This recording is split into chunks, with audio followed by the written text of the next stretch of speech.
For project 2, I decided to upgrade Lab 2, the student grade input, and it allows users to input a student's grades for assignments and submit the average or the highest scores. And this is what it looks like. So here you're prompted with student name, assignments, the number of scores you want to input, and the score input.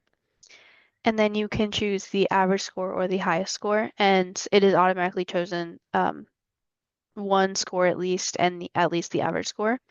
So if you don't enter anything at all, it will prompt you with enter student name. And so once I do that, if you don't put an assignment name, it'll prompt you with enter assignment name.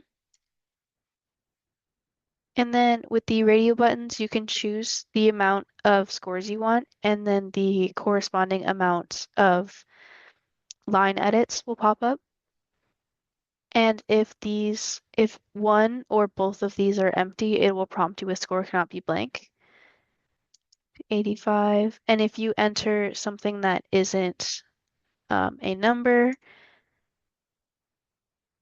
it will prompt you with the score is invalid. So then I can choose the average score and submit that, and it should be popping up in this CSV file any second.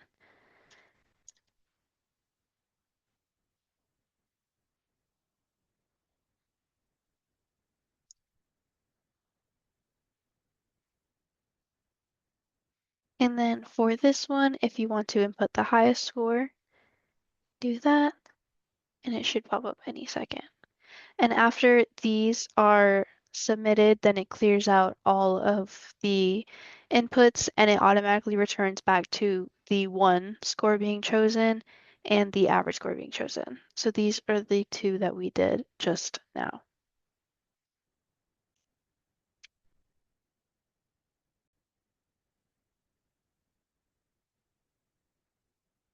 While working on the final project, the biggest problems I ran into was being able to problem solve around errors and problems in my code.